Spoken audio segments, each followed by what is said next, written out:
Oke teman-teman, bertemu lagi pada video kali ini pada channel DSC untuk membuat pH down atau penurun pH untuk tanaman hidroponik. Nah, sebenarnya ada banyak penurun pH yang bisa digunakan. Yang pertama bisa menggunakan asam cuka dapur, itu yang bisa digunakan, cuma buffernya atau penyangga pH atau bertahannya tidak terlalu lama. Kemudian yang kedua adalah asam sulfat atau air aki ya, atau air aki zur yang tutupnya merah, itu bisa digunakan juga, cuma juga tidak bisa bertahan lama. Tapi untuk alternatif bisa digunakan karena gampang dicari di bengkel-bengkel kendaraan ya. Kemudian yang ketiga asam nitrat, itu bisa juga digunakan, cuma sama. Jadi ketiga unsur ini, asam cuka, asam sulfat atau air aki zur atau asam nitrat, itu kurang bisa buffer atau kurang bisa menjaga pH supaya stabil. Itu kelemahannya menurut sumber yang saya baca.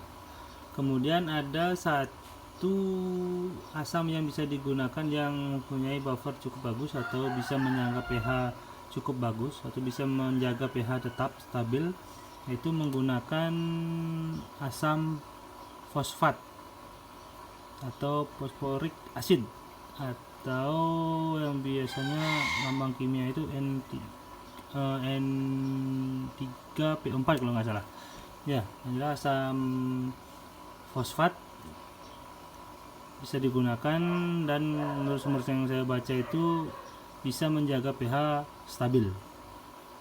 Rentang pH yang biasanya digunakan untuk tanaman hidroponik adalah di kisaran 6 ya, kisaran 6. Kalau menggunakan kertas lakmus bisa di setting di 6 saja, atau 5,5 ya maaf, 5,5 sampai 6 itu bisa disetting. Jika mempunyai alat ukur pH meter, bisa menyeting pH di kisaran 5,5 sampai 6 ya. Idealnya sih 5,8 ya, 5,5 sampai 5,8 ya, gampangnya 5,5 sampai 6 bisa. Nah, bagaimana caranya membuat pH down ini? Yang pertama yang perlu disediakan adalah air biasa. Ini saya gunakan air PDAM ya. Kemudian yang kedua adalah ini saya gunakan asam fosfat. Kalaupun gunakan asam yang lain kecuali cuka ya, kalau asam fosfat dan nitrat itu bisa sama juga cara proses pembuatannya. Jadi harus dicairkan dulu, jangan, untuk menghindari pH-nya turun drastis ya. Jadi kita encerkan dulu, ini kan sekitar 85%, jadi kita encerkan dulu dengan air biasa. Caranya gampang ya, cuma disediakan air. Kalau ini saya gunakan kemasan air, ini air 600 ml, jadi tinggal dituangkan aja sedikit. Caranya gampang, tinggal dituangkan langsung. Cuma hati-hati ya, ini bisa membuat tangan gatal.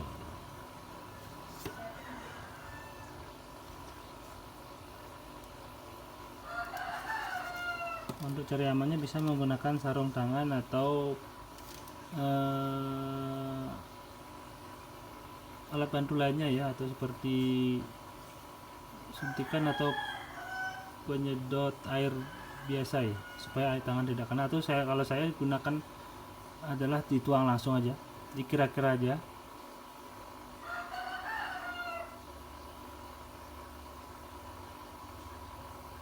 Ya, kalau saya diisi secukupnya aja ya.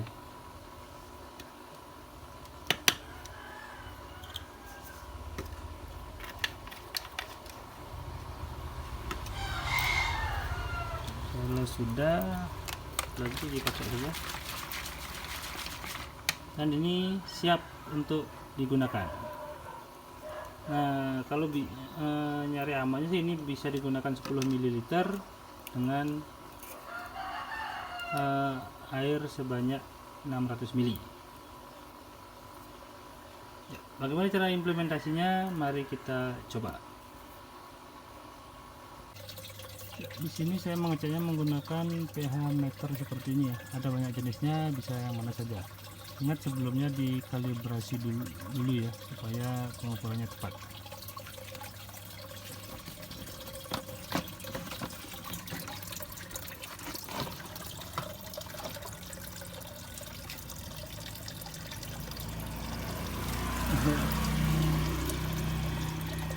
Caranya dicek langsung aja, nyalakan pH meter, kita celupkan.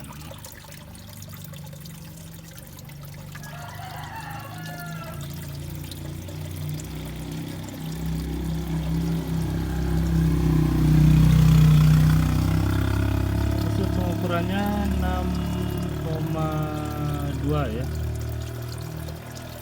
6,2, kita akan setting di 5,5 karena ini masih pagi, jadi suhunya masih rendah. Karena di siang hari akan naik suhunya sehingga airnya panas.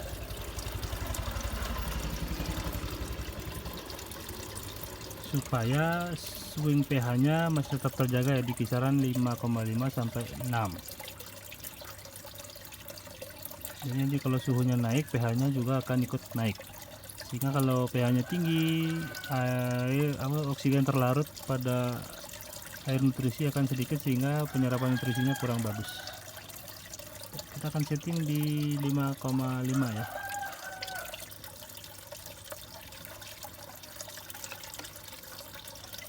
Caranya pH down-nya akan kita tuang sedikit demi sedikit ya.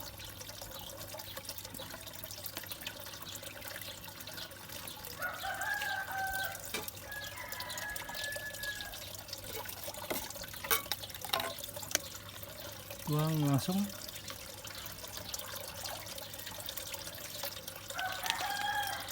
Tuang sedikit demi sedikit, kemudian diaduk.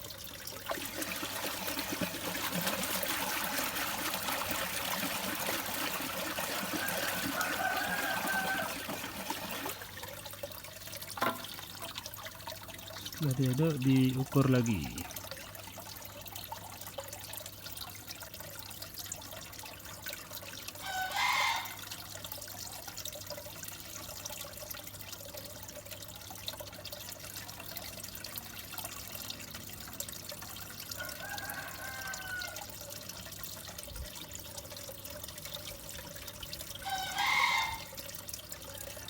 Ya, sudah hampir di 5.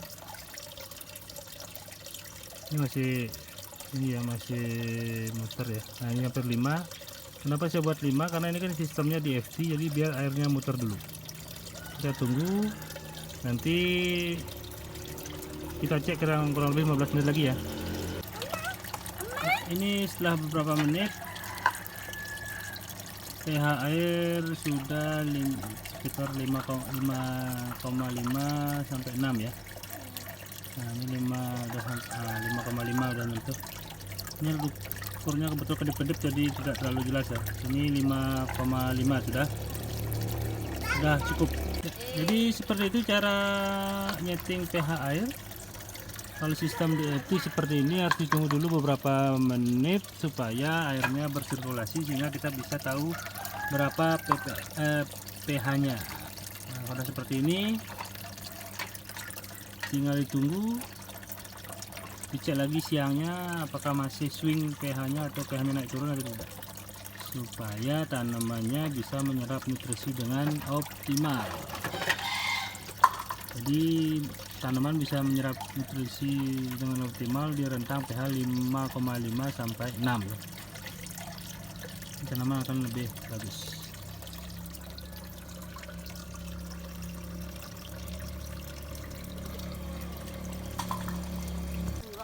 Ya, demikian cara setting pH pada tanaman hidroponik.